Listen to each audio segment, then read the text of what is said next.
Hello, dear friends. Here we are. 30 days of good news with the Master, and this is day 19. Yes, December 22nd, 2016 is our day 19 of this 30-day journey of good news with the Master. And as we said before, good news is for boosting the joy. Of course, hello, Jussara. For those who are just joining us right now, this is a therapeutic journey, okay? We're not here as scholars of the New Testament. No, there are people who already do that. We're not here as scholars in anything. We're here to bring the therapeutic features of this book. These books, like the book Good News, Boa Nova in Portuguese, in English Good News, already translated, awaiting its publication by the Brazilian Spiritist Federation and the International Spiritist Council's publisher. The book was not written for the vanity of knowledge, the vanity of getting to know more historical features, etc. No. It was actually to bring the good news in its completeness to us. That's why it's here. Spiritism came to bring us the consolation that we need. The good news back again with us.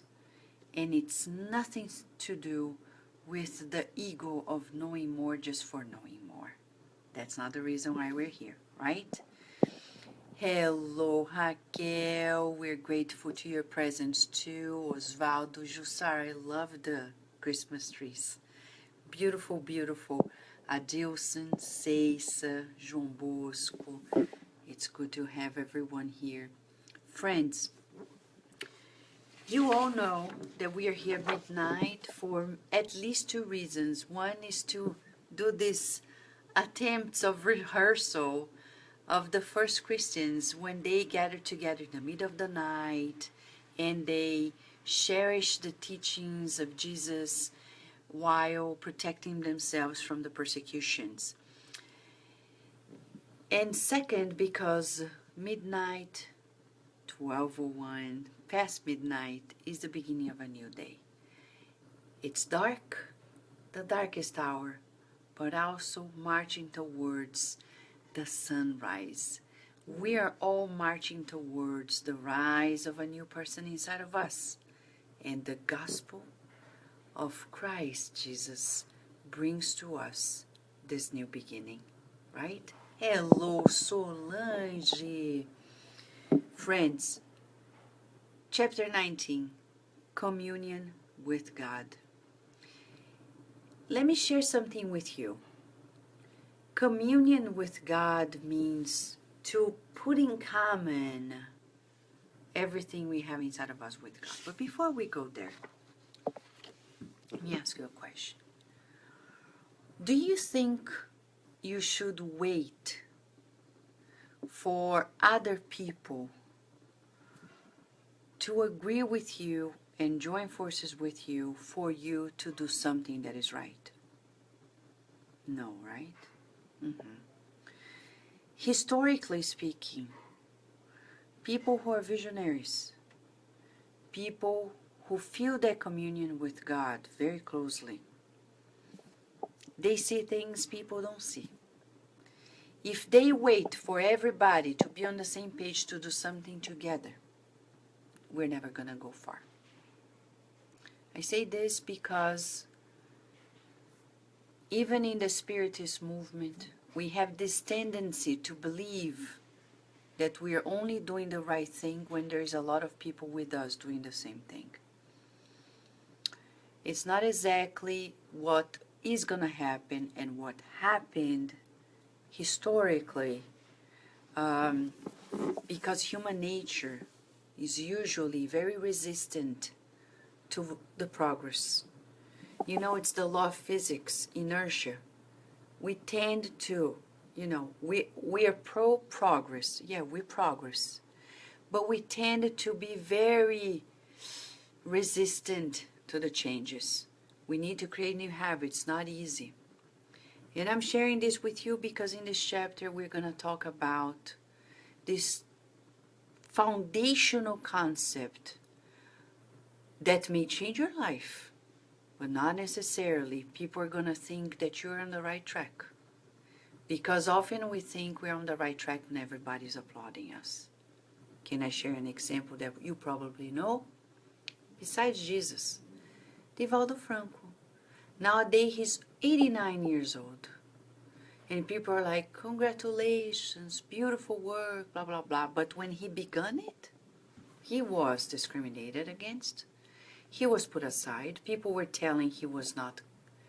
When he found the dimension of the way, I remember him saying to me, Vanessa, when Uncle Nilsson and I found the dimension of the way, I remember how many spiritists came to us and saying, you guys are crazy. You guys are doing this by yourselves. Why? You're going to wait the whole world to agree with you so you fulfill God's will on the earth? Where is that written? I've never read that. Law of Society is not about waiting for everybody and then you work together. I'm so sorry. I've never heard of that in my life. Chico Xavier, when he psychographed the books by André Luiz, many spiritists didn't believe him. We're talking about scholars in Spiritism, or they thought they were scholars, right? And imagine if Chico Xavier waited for the understanding of everybody to do what he had to do. That's human nature.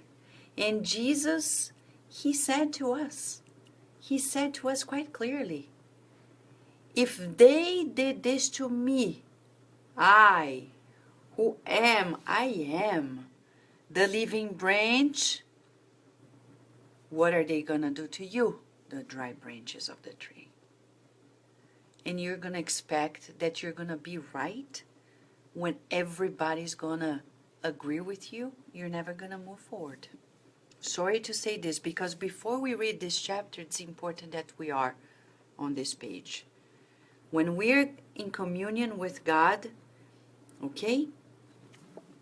Paul of Tarsus says to Barnabas, his friend, he says, most often than not, friendship with God does not go along with friendship with people, men. Why? Because we're not there yet. Just preparing the grounds. Yes, Raquel, thank you also for that reference. Hello, the walk is between you and God. Right, you were right. Hello, Célio, your beautiful wife there, Angelita, and Rita Di Cassia, Katia, and many others. So friends, here we are, okay? As we said at the beginning, this study is not to talk about historical features of the New Testament. We are not scholars on it. We don't need to be scholars on it. We already have scholars doing that around the world. This book is for consolation, for therapeutic purposes. We shall not be like the Pharisees, who are studying, and people are suffering, and we're not bridging it up and reaching out to them. Okay, we need to be less bureaucratic and more pragmatic when it comes to reaching out to people who are suffering. Of course, when you read the book Action and Reaction, we get to know that we need order as the foundation for charity. But order does not mean that we're going to study for years and then we're going to become, what?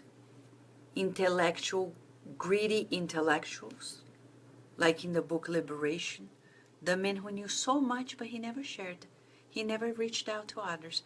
So he, spiritually, vibratorily speaking, his vibratory tone, says André Luiz in the book Liberation, is of somebody who is as greedy as somebody who has a lot of money and doesn't share. Ready to begin the chapter? Communion with God. Yes, it's wonderful to be here, Rita Di Cassia. Wonderful book. The teachings of the Master regarding prayer always left the disciples somewhat perplexed, almost invariably because of the new ideas therein portraying the concept of God as a caring and friendly Father. They were perplexed because Jesus was talking about a caring and friendly Father. Let us repeat this. Caring, friendly, parent. Caring and friendly. Caring and friendly. Even as humans, it's hard to portray it because usually parents who need a lot of help, we need a lot of help and support to understand and what to do in our mission, but usually that combination of caring and friendliness is often dismissed by parents. Imagine when people think of the Almighty God as caring and friendly. We're not used to that. That's the reality. We're not. We need to read it again and again and feel it again and again to actually know that when you go through the toughest times and you ask, how can God allow this to happen to me if He's caring and friendly? Even I, as a mother or a father, wouldn't allow my child to go through this. How prideful and egotistic are we when we're saying this? We're thinking we're better than God. You know, it's that toddler feeling. I can do by myself, I can do better than you, until they realize it's not true. Jesus was never tired of stressing out the need of communion with God's love. The need of communion with God's love. Communion with God's love. And that seemed to be an obscure problem that an individual in the world would not be able to resolve. At that time, the Essenes were a group of scholars concerned with the sciences of the soul. They conducted their activities differently because there was no public expression of their principles. Eager to satisfy his own curiosity, John tried to meet them up close to hear their points of view concerning communion, the communal relations with God. So again and again, this is like the second paragraph, and we are hearing this expression again and again, communion of God, communion of God, communion with God. First therapeutic question for us. Where are we regarding our communion with God? Where are we? 0 to 10? 0 being, I don't think I'm there yet at all, and 10 being, I am totally conscious about this communion with God, and I feel myself completely surrendered and completely open wide. Where are we? It's very important before we understand what it is that we feel it. Feel it. Sensations. Remember in the Gospel according to Spiritism, when we talk about love, we talk about gradations, something that goes from instincts to sensations and then sentiments, feelings. Hello, Elisa and Chris. Thank you for joining us. So, when we are talking about communion with God's love, as Jesus always stressed out, telling us, like, pay attention. He was very emphatic. We need to work on our communion with God's love. Are we still like instinctive? Are we more open, feeling more sensations? Or are we already joining out with consciousness and already feeling it full force. So one day, John sought the Master to listen more broadly about the doubts that troubled his heart. He listened more broadly about the doubts that troubled his heart. Master, he said anxiously, I've earnestly desired to understand my duties regarding prayer, but I feel that my soul is taken by certain hesitation. I yearn for such everlasting communion with the Father, yet the most antagonistic thoughts oppose my wishes. You know, it's so funny. Today we were at the Spirit Side of Virginia talking about exactly this. How often we feel, for example, anger for being angry. Some people say, I'm so sad. Why are you sad? Because I feel this sadness. That makes me sad. Because I don't want to be sad. But it's true. Or some people are like, man, I'm angry at myself. Why? Because I don't like feeling anger. And they say, Vanessa, when I feel anger, I don't want, I can't face God and talk to God in a prayer. Why not? Because I feel ashamed. Really? Look at a child. Your child comes to you and says, I'm angry at you. And you're going to be upset? No, you're going to be happy that they came and talked to you. I'm not saying that we're going to say, oh God, maybe you are angry at God. And that's valid. We're learning. You think he's going to be upset with us? But what are we going to do with it? You know, the word emotion, being a neuroscientist who has studied and taught a lot about emotions, of all the definitions, that one that is fitting the best. Emotion, we shouldn't be afraid of emotions. Some people have fear for feeling fear. Like, I don't want to feel fear. I'm afraid of being afraid. I understand it's kind of good that we don't want to feel it. We don't want to feel negative emotions. But what if we do? What do we do? Big deal. Big deal. What do? Say, it's okay. It's okay. I'm desperate.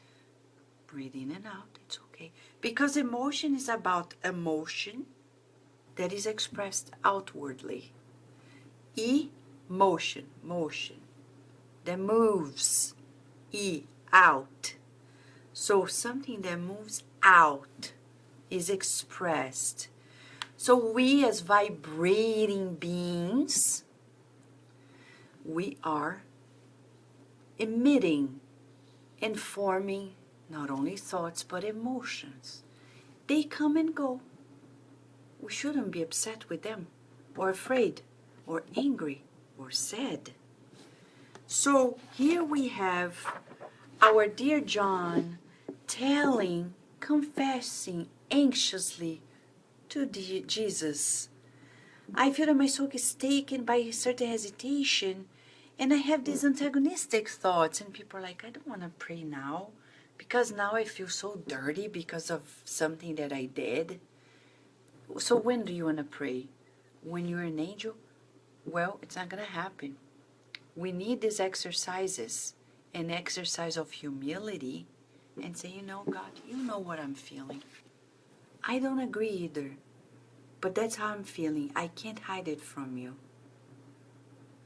I tell you, if parents would love to hear that, if human parents would love to hear that from their children, if teachers love when their students confess to them their feelings, their most intimate feelings in terms of like their struggles in the pathway of learning, imagine God. And we're not trying to humanize God, but we're saying the Supreme Intelligence is intelligent. We don't need to underestimate God's intelligence. Often we underestimate. You know why? Because there is a human feature we haven't resolved. Because of the defense mechanism, we tend to project. We tend to project our own limitations onto others, including God. So we look at God and say, no, God's not going to like this because you don't like it. No, God's not going to approve of it because you're not approve of it.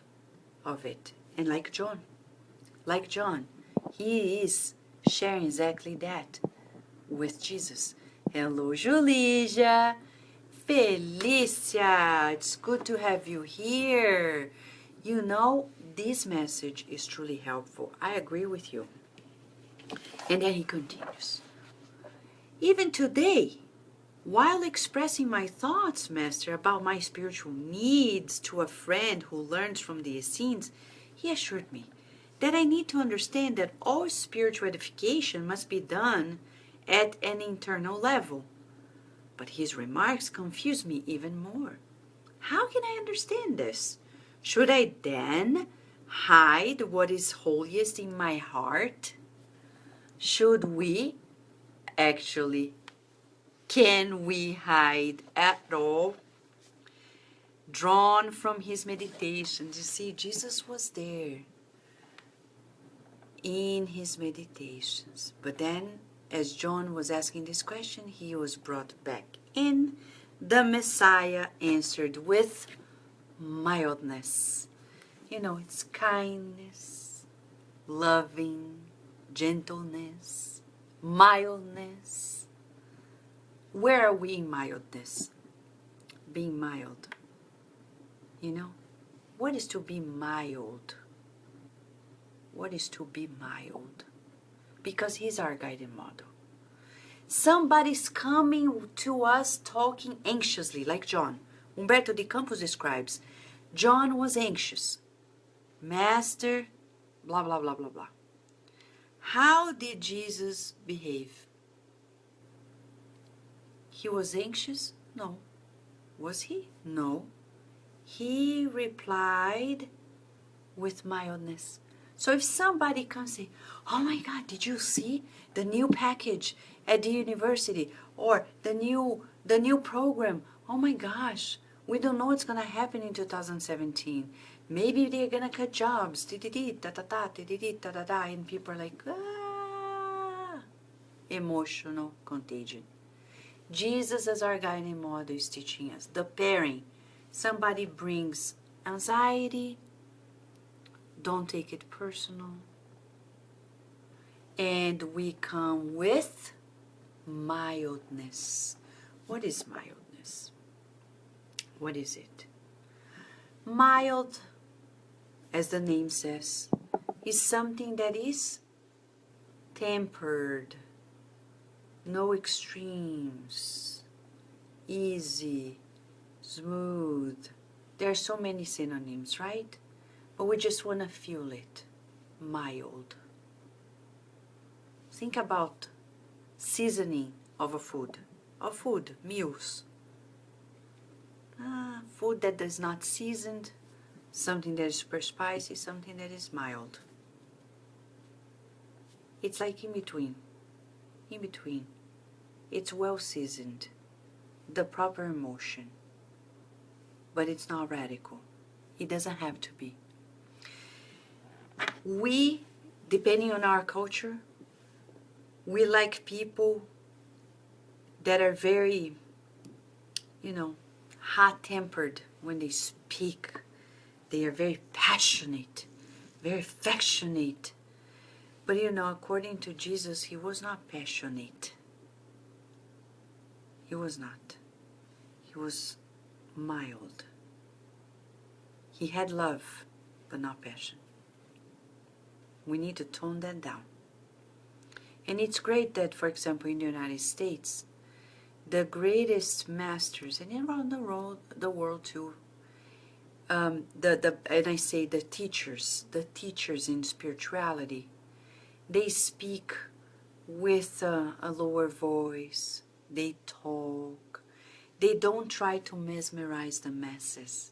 Jesus never tried to mesmerize anyone, to hypnotize.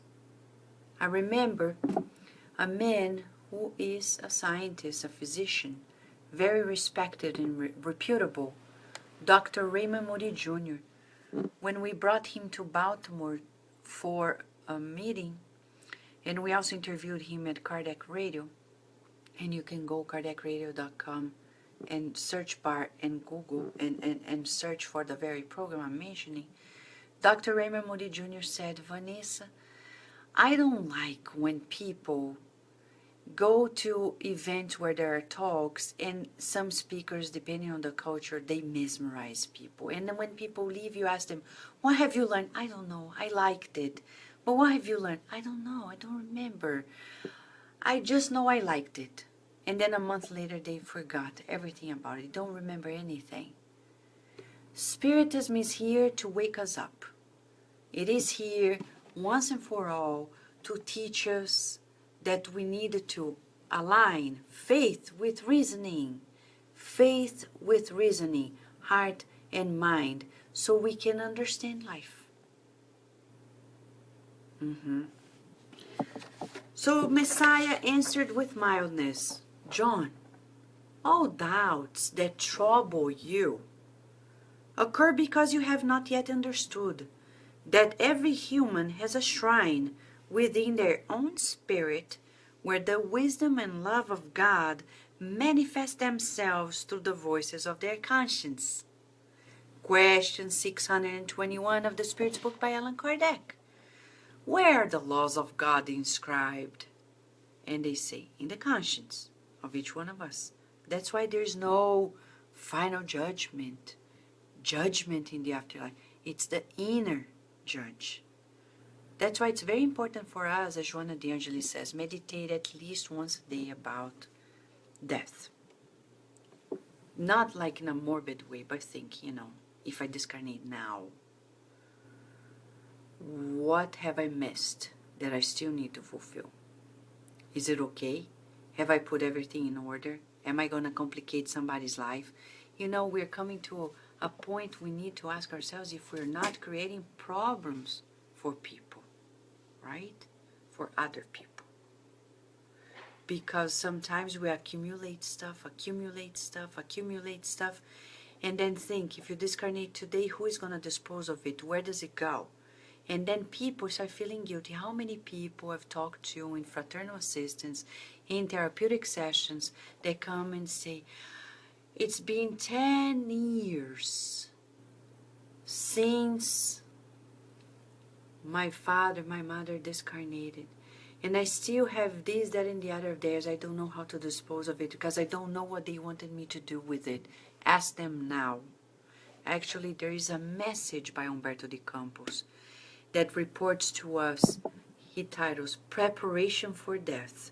That's also in the Spiritist magazine in one of our archived issues, that I forgot the number. And also it became a program at Kardec Radio, and you just Google Preparation for Death. One day I was traveling last year, visiting my family, and I brought copies to all of them. And they were like, Vanessa, and they know Spiritism, many of them are Spiritists. What does it mean? Is there anybody gonna die? What are the mentors saying? I say, that I don't know. Thank God they don't tell me, because I don't want to know. Leave it to nature and to God. But I said, well, it's always good to talk about it. Can you tell me what do you want us to do when you discarnate? And what about your stuff? Please tell me, because I need to know. We all need to know. And and then I told them about me. I said, when that happens, not if, because it's going to happen. If I die doesn't exist, it's going to happen. The physical body is going to die. When that happens, I'd like you to do this, that, and the other. It's very important for us to have that in mind, so we don't complicate either our lives or the lives of loved ones. So we have inside of us the shrine within our own spirit where the wisdom and love of God manifest themselves to the voices of their conscience. The Essenes take the idea of concealed work too far because, above all, we need to accept that truth and goodness must be an asset of the whole of humankind in common. Yet, truth and goodness is not for a few. But there are many people who still believe that if you withhold the truth and the goodness, it's for a few. Not everybody understands it. We can't go there, right? Yeah. Hello, Fred. Hello. However, it is essential to understand that we must give to everyone according to their own needs. We must give according to their own needs. In this regard, these scenes are correct regarding the zeal that characterizes them, because ointments reserved for the injured are not offered to the hungry who need bread. Oh, master, master, master. He is the master. He's saying, you don't teach the same things to every single student. You don't give the same food to every single person. A 3-year-old needs a specific type of food. A baby who is just born, another one. An elderly one, another one, and so on and so forth. Hello, Norma. And did I see Gioni there? I think so, probably. Big hug, Gioni. Now, friends, we need to stay away from pushing people to accepting ideas that are very easy for us to chew upon. Normal. Right? We need easy. The concept of justice, respecting people's rights. But that doesn't mean when we love somebody, for example, I love the Spiritist family. Not only I love them, I care. So if I know of something, I share. We are not judging, we're just sharing. And reminding one another. Because when you love, you're sincere. Sincerity is a virtue. As long as we don't hurt. I agree. But we need to be sincere and authentic. But did you see how Jesus was talking to John? Straightforward. He was not like, oh, my dear John, you know, he was saying. Like this now. He says, also I have stated that I cannot teach everything. I had wanted to, my disciples, being compelled to reserve other lessons of the gospel of the kingdom for the future, when the divine magnanimity will allow the voice of the consoler be heard among human beings eager for knowledge. Eager for knowledge, here we are eager for knowledge, aren't we? But let's put a pause here. We need to know more about ourselves to feel the scriptures. Do you push onto others your ideas? But Vanessa, it's gonna benefit them. Do you think they are ready? Today at the Spirit Side of Virginia, Mentor Joseph is saying, it's as if now, during winter time here in the United States, for example, I look at a plant and shouts at the plant, what, aren't you gonna bloom? Come on. Where's your flower? Where's your fruit? Nonsense. For everything there's time. We can't go to a person and shake their heads and say, come on, come to your senses. You need to agree with this. This is fantastic. Come on. Join us. Blah, blah, blah. Ti-di-di, ta-ta-ta. We can't go there. We're going to be literally barking at the wrong tree because it's not going to work. It's not going to work.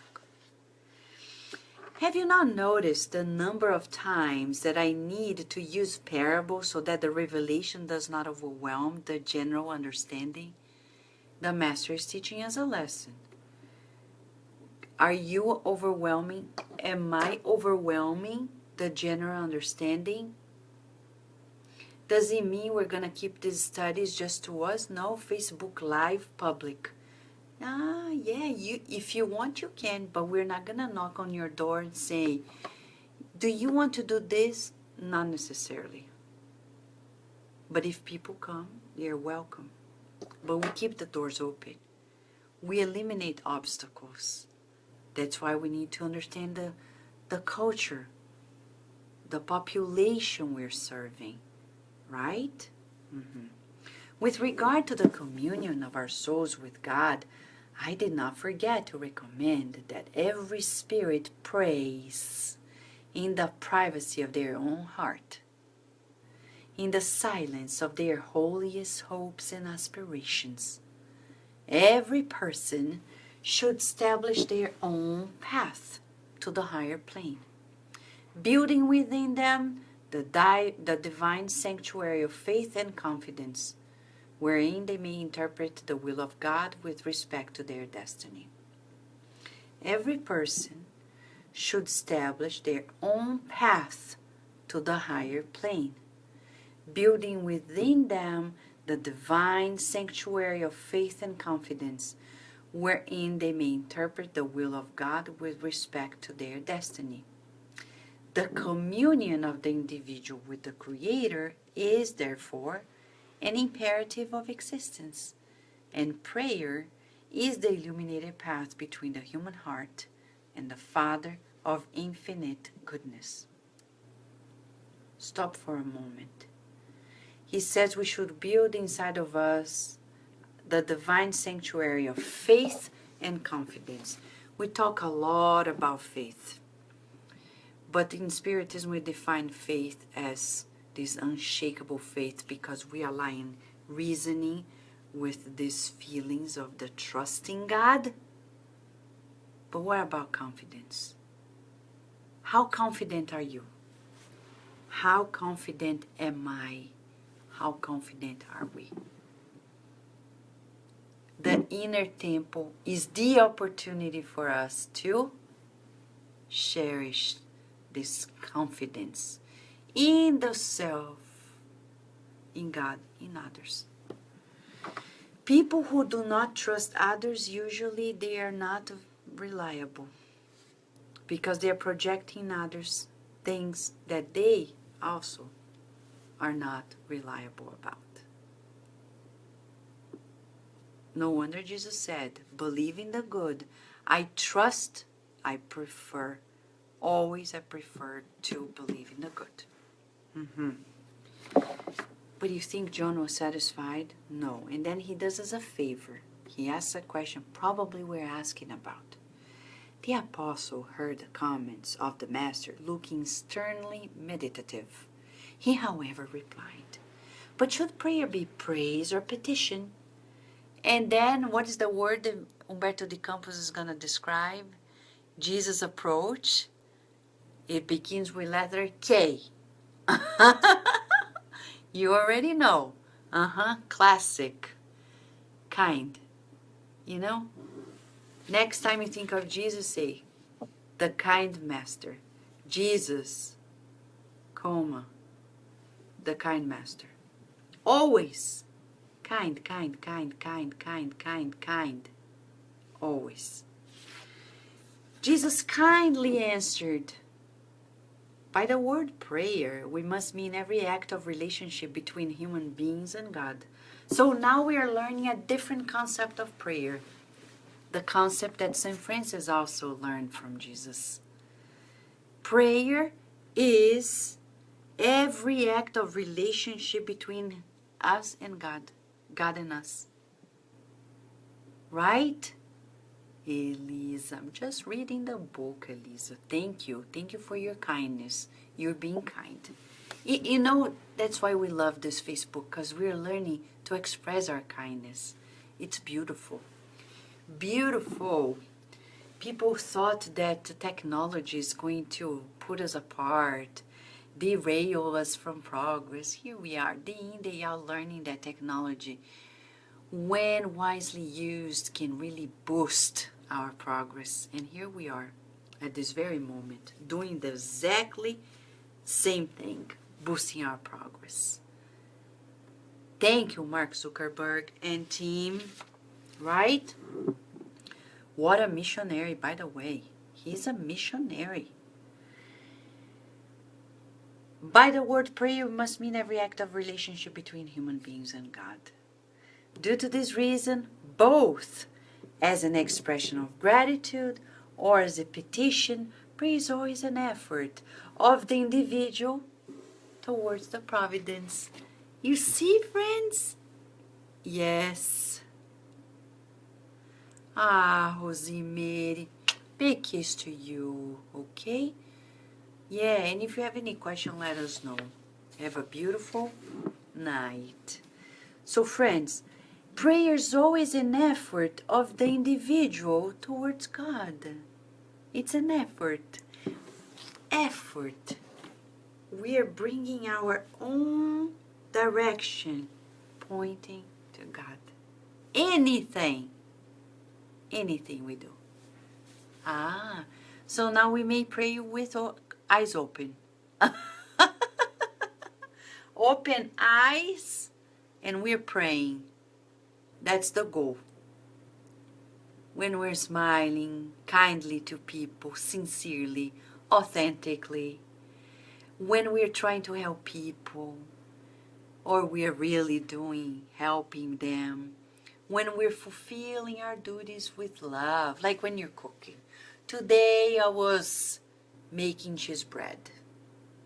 Yeah, Brazilian cheese bread to sell at the center. So I was making it, and friends were helping in Virginia, putting love. You put the tapioca flour, you put, yeah, I love cooking, and I think cooking is an act of love towards others. It's a way of loving others too. We need to rescue that ability. This taboo, I don't know, many women nowadays, I don't know how to cook, I prefer my husband cooking. Let them cook as well. But you know, cooking is an exercise of the soul. So when we cook, we exercise. It puts a lot of effort. Because God is sending love through us, and we just need to be conscious of it. And then we are tapioca and eggs and cheese and water and milk. And then when you're mixing, love, love, love, love, love, and you sing and you love and you sing and you love and you sing and you love, and the people are gonna feel the love. No wonder many people, they eat and they don't feel satisfied, because many people are cooking with anger, with frustration. So when you go to a restaurant, especially nowadays during the holiday season, vacation time, even if you are there seated and you cannot see who is cooking in the restaurant, send them thoughts of gratitude. Send them thoughts of gratitude. They are cooking for you. Oh, but I'm paying. No, you're passing on something that God delivered to you temporarily, and you're in exchange. You pay, they give food, so it's not that they are actually being enslaved by us. Some people are like, but I'm paying. As if people are slaves. They are not. So send thoughts. Let's send thoughts of gratitude to them. Thank you for whomever is cooking. May they feel love, the gratitude. And pray before you eat. Leon Denis talks about it in the chapter about prayer. Beautiful translation by the United States Spiritist Federation. The Book After Death by Leon Denis. And there we have prayer. Pray for those who don't have food. Pray for those who have cooked for us. For all those who brought this food to us. Not only us. Right? Exactly. Thank you, Elisa. So here we have Jesus telling us anything can be this act of communion with God.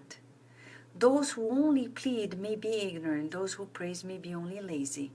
However, anyone who works for good through deeds and thought is the child who has learned to pray in worship or petition. So, anyone who works for good through deeds and thought. So, if we're helping others, we are students who have learned the lesson. God, under any circumstance, since, sorry, I miss here. Oh. Because of this, they will be faithful to God under any circumstance, since they'll be aware that the Father's will is fairer and wiser than their own. The will of God is just and more just than our own and wiser. When we say, can I share something with you as well? When we come to that point, I don't get it. I prepared my whole life for something and it doesn't happen. What do? Go watch the movie Joseph, the King of Dreams. It's about Joseph in the son of Jacob. And there is a song they put in the movie that is very interesting. It's the sequel to The Prince of Egypt about Moses. In that movie, there is a moment that Joseph himself, he learns about it, and he said, and there is a song that they put together, very beautiful, to exemplify. He says when he's in prison, after he's sold as a slave by his brothers, he sings when he realizes this. He says to God, "'Cause you know better than I, and you know better than I." 'Cause God knows better than us. God knows better than us. I may not know the reason why. And he says, and I may not know the reason why, for you know better than I. I may not know the reason why, but you, God, know better than I. That's a constant exercise on our part. And how can we be loyal to God in prayer? The apostle questioned, highlighting his intellectual difficulties. Isn't prayer already in itself a sign of trust? Okay, what was Jesus' approach here? Learn. Let's learn together. Somebody comes, or even us. Let's say I come to you with my intellectual difficulties. What do? Jesus is teaching us, okay? Jesus stared at John with his imperturbable serenity and replied, can you imagine how he stared with that deep serenity that is unbreakable? But sincere serenity. He was not making it up. And you know what he says? Let's listen. Do you also fail to understand, John?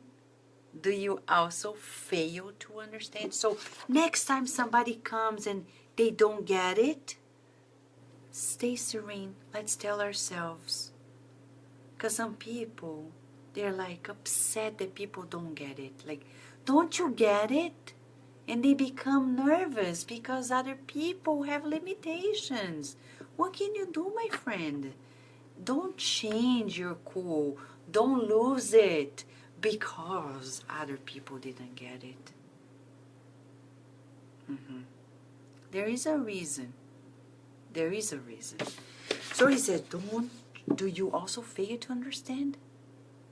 John, despite the confidence expressed in prayer and the faith confided to the superior providence, we need to recognize the certainty that the heavenly designs are wiser and more merciful than our own whims. So maybe it's God telling us, don't go that way. No, but God, I want this. Please give it to me. Give it to me. And there's a true story of a man who had several kids. He was diagnosed with cancer. He was not a spiritist. He was brought to the Spiritist Center where Divaldo Franco founded. Divaldo talked to him, the family. And Divaldo said, I'm going to come to your house and give you pass, because he couldn't leave the house any longer. He would go there, deliver the pass, and Divaldo confessed. I used to pray asking, please God, spare this man of death. I would give my life because he has many children and family. He's the provider. And Divaldo kept bringing the passes, like giving the passes, delivering it, and praying that way, praying that way. One day, this man got healed. And then he started coming 4 times a week to the Spiritist Center. And as Divaldo said, it's a little strange. We don't need to go that wild. And then he diminished, and then disappeared. After a year, 1 year later, Divaldo is reading the newspaper. And he see the news, the face of the man. The man who was married, had children, was almost dead, recovered. And then he reads in the newspaper. He's in prison because he had an affair. The wife got to know of the affair, became very upset. He got a gun and shot his wife, etc., etc. Irrespective of the end of the story, Divaldo said, I learned my lesson. Because then Joana de Anjos said, you see, she was not blaming on him. She was just teaching a lesson. Saying, you see, you never pray asking for anything like that because you never know. Sometimes the blessings are disguised. No wonder we have the expression, blessings in disguise. Because she said to him, by now, if he had discarnated of cancer, he wouldn't be in prison. This tragedy wouldn't have happened. So if God, the bell of God said, time to come to the spiritual home, what do we say? So be it. We need to learn it. If it is now, don't be sad. Don't be desperate. So be it, God. That's exactly what he's saying. It's necessary that each person unites themselves to the Father, communing with his generous and righteous will, even if they are disappointed on certain occasions. Like Joseph, the king of dreams, saying, 'cause you know better than I. Yeah, Raquel is saying, so be it. All is well. Fantastic. So be it. All is well. But he's saying, we here need to unite ourselves with the Father. Do you want me to ask that question, the quiz question? I can feel you're asking. I know you want to stop as well and do the inner diagnosis. Where are we? 0 to 10. Where are we? Regarding this unity with God. Where are we? 0 to 10. 0 being like far, I'm not that united. And 10, I'm very close. I'm like 1. I know, we're not there yet, but where are we? You're right, Rita Di Cassio. God knows why everything is the way it has to be, even if it's very difficult to accept. Right. And Jesus is recommending that we commune with him even when we are disappointed. In short, it is essential that we be of God. That we be of God. In regard to the lessons of such loyalty, let us observe nature itself in its simplest manifestations. The laws of God take action within nature, and we must recognize that all such laws match his loving wisdom. Nature becomes God's faithful servant in the universal plan. Have you ever heard of the sun moving away from the sky? You see, Jesus is funny. He teaches in very beautiful ways. Have you ever heard of the sun moving away from the sky, tired of the dark landscape of the earth, claiming the need of rest? Have the waters deprived the globe from their benefits in any year under the excuse of indispensable rest? In spite of unpleasant characteristics, Storms have never failed to clean the atmosphere. Despite the wailing of those who cannot stand humidity, rain has not ceased to fertilize the earth. You see, people may not like us, like some people don't like rain, but rain doesn't stop from fulfilling its mission, as we shouldn't stop fulfilling what we have to do. We respect people's opinion. They can do whatever they like. But we're going to continue doing what we need to continue.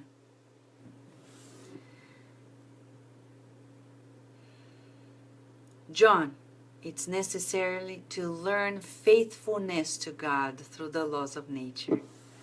So Jesus is giving us an exercise. You want to be more one in communion with God, loyal, faithful, united, be of God? How do I exercise this, Jesus? He's telling us, observe nature. Observe nature. Contemplate nature. Whoever follows them in the world plants and harvests abundantly the laws of nature. If we follow them. To observe our loyalty to the Father is to sow and to reap the most beautiful crops of the soul in the infinite.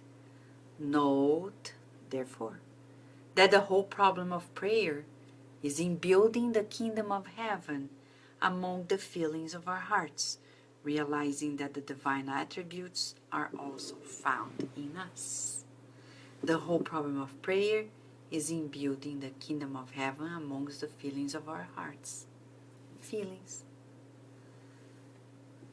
We need to observe it. Emotional intelligence is imperative as a bridge. Intellectual, emotional, spiritual. 3 pillars.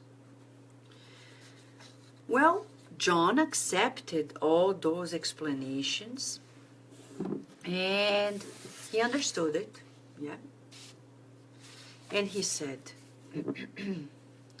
Master, John respectfully confessed, your teachings open a new road into my soul. However, I ask you with the sincerity of my affection to teach me at the first opportunity how I should understand that God is also within us. I am truly moved now because John is so sweet that he confesses his learning needs. And he's asking something that probably we want to feel as well. Should understand that God is also within us. Is God within you? Ever? Is Jesus going to teach him about it? Well, Jesus, at John's request, fixed his translucent gaze upon John, making it clear that he could not be more explicit with the use of words. He only said, I promise you.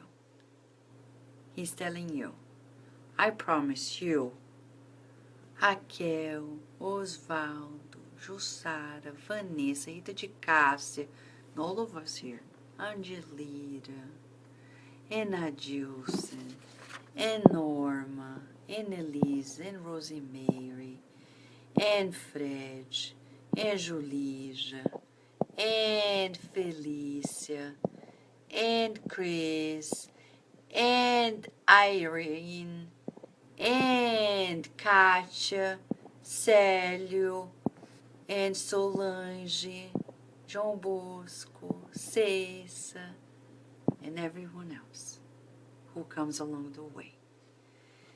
He's saying, I promise you. I promise you, Vanessa.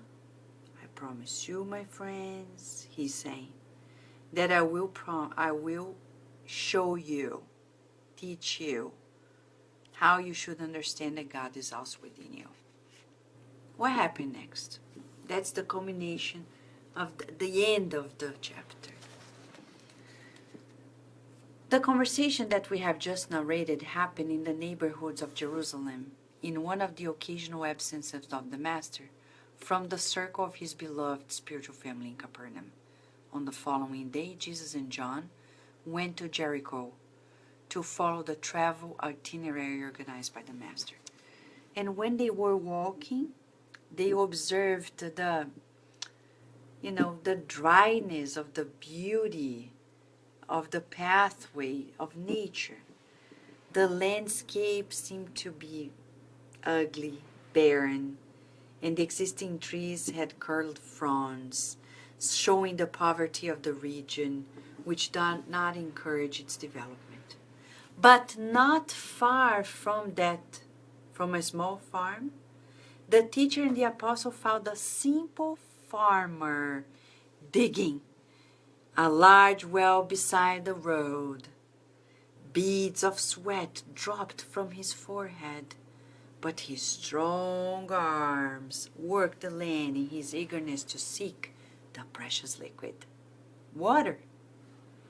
Before that scene, Jesus stopped on the pretext of a brief rest, and revealing the interest that such effort awakened in him, Jesus asked the farmer, and let's observe how he refers to the farmer.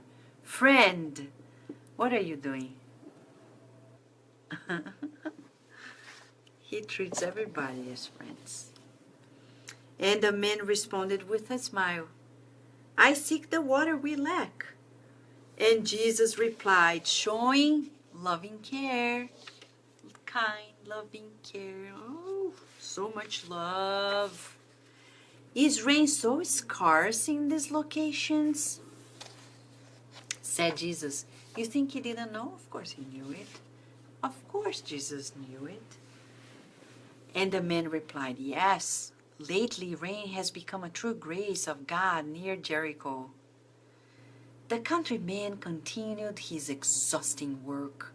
By pointing at him, the Messiah said to John in a friendly tone, you see, loving care to the man, calling him friend. Before I tell you the end of the story, because I know you want to listen to this, friends, the tone of voice is so important.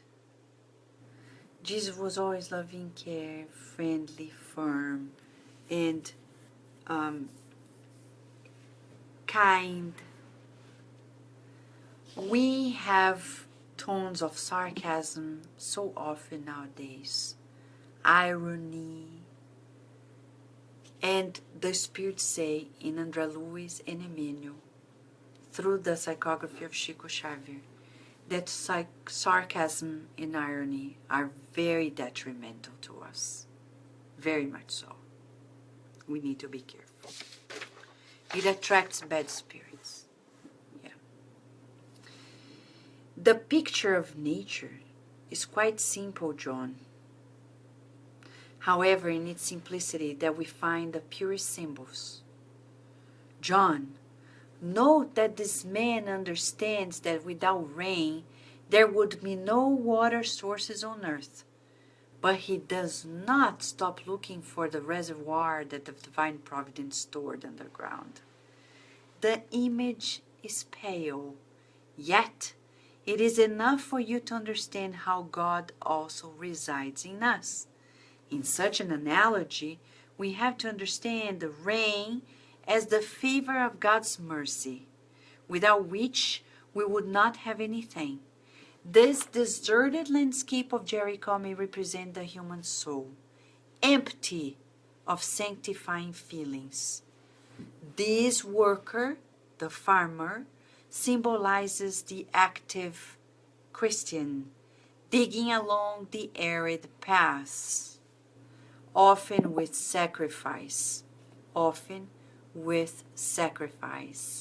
sweat and tears, to find the divine light in his heart.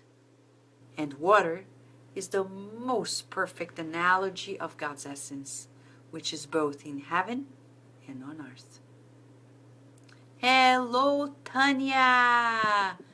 Hi, Rudy. I know this lesson is everything, Rudy. You're right, the most beautiful.